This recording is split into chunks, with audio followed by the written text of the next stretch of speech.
You've described yourself as someone who's a friend of the British. How do you see the developments over the last week in Britain politically? Are you concerned at what's happening there? I hope that there will be a majority supporting the idea of having an agreement with the European Union, because anyone really knows that if there would be a hard Brexit, this would be a big mess for the United Kingdom, but also for all the rest of the European Union. There would be no winner, and so it would be very good if anyone understands that it is necessary to agree to the things that are now on the table. You mentioned hard Brexit. How much likelier is that given the events of the last week, and to what degree is the German government preparing for that outcome? I'm personally always a very optimistic one, and I think this is in the end what we all are, because we know that the alternative is not really good. So we hope that there will be an agreement and that there will be no hard Brexit. We are preparing for that, as anyone else is doing, but this is just because we are not knowing what really will happen, and it's for just in case. But we hope that we will be successful with an agreement. We just heard that Prime Minister May will be traveling to Brussels tomorrow for discussions.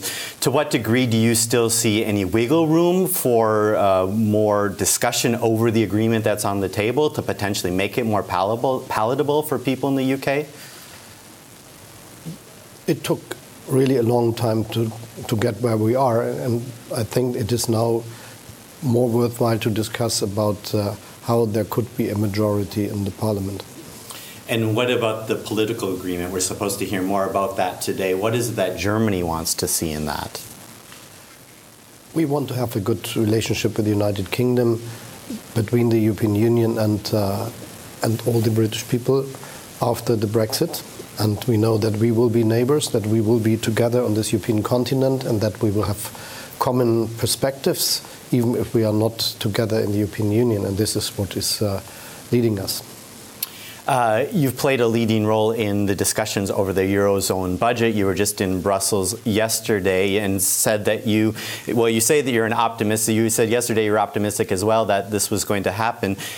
What are the biggest remaining obstacles to this from your point of view? Anyone knows that we have to do something.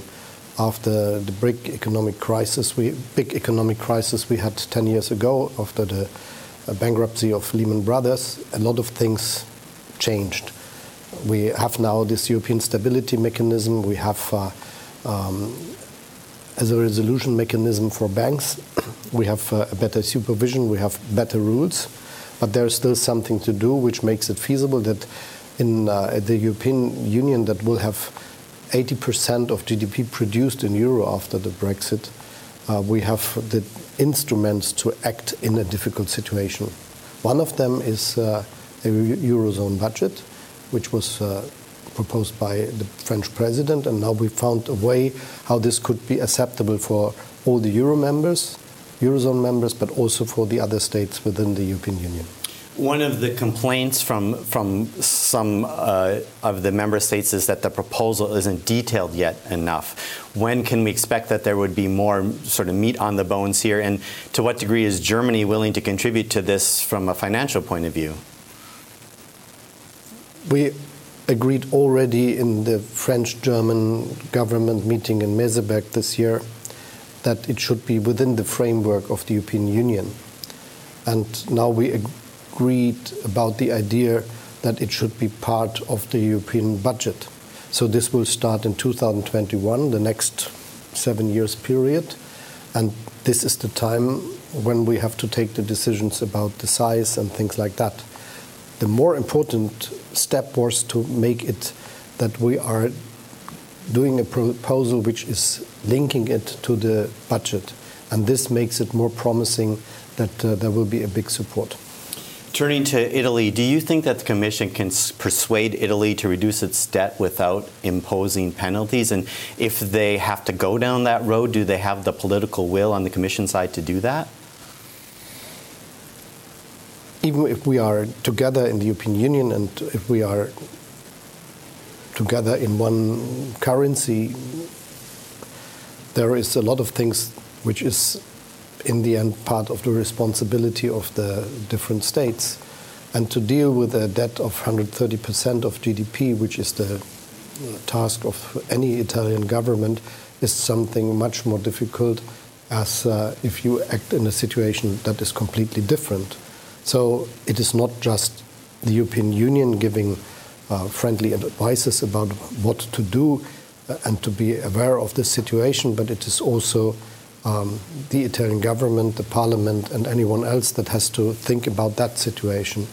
And so I think it is much more difficult to have a political strategy that is convincing the financial markets than to come along with the European Union. We will have a debate. It's necessary because the rules are not just an invention of someone. They have reasons, and these reasons are part of the reality anyone has to deal with. Mentioning the financial markets, you've, I believe, said that the financial markets would be the ones to penalize Italy if they don't get their budget in line. But wouldn't that lead us potentially to another debt crisis if that were to take place? I don't see anything like this.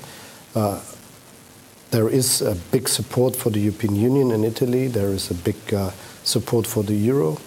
And you hear this from the government, you hear this from the head of government, from the president, from the finance minister, from the foreign minister, and many others. And this will be part of the political strategy. I think it is quite good to come from Germany, which has a very long federal tradition. This is going 100 years to the past.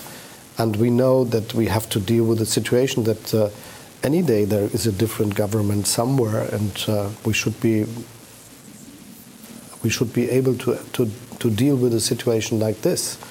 I think there is some questions that have to be solved in Italy. For instance, many of us might not have known in the past that there is not really a support for the long-term unemployed in Italy, as we have it in the United Kingdom, as we have it in Germany, in France, in the Netherlands, in Austria, in Sweden, also, and so on.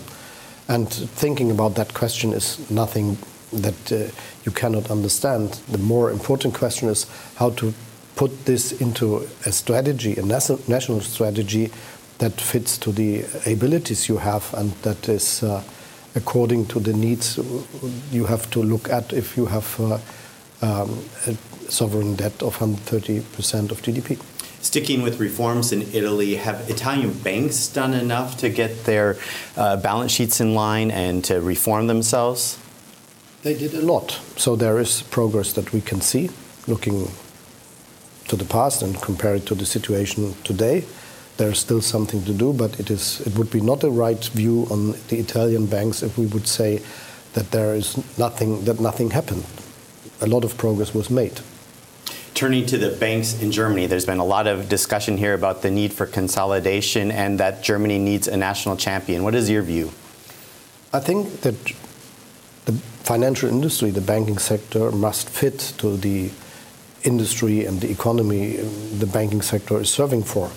And looking at Germany with the size of its economy, I think that we need a banking sector, a financial industry that is able to manage all the needs of a global economy, which the German is. I wanted to ask you about the strength of the coalition here in Germany as we wrap up here. It's something that people outside of Germany wonder about. Do you see the SPD staying in this coalition until the end of its term? After the last elections, there was an attempt to build another coalition government without the Social Democratic Party, and we very much supported that because of the results of the last elections that were not very good for the Christian Democratic Union, the Christian Social Union, and the Social Democratic Party. But in the end, no one was able to build a government, and then we took the responsibility we have to the people. And now, and one of the things that convinced us and the party members that we should do it is that we got a lot of agreements about progress for the people and for our country. And if anyone sticks to that agreement, I think we will continue. And this is the main question which has to be answered in the future.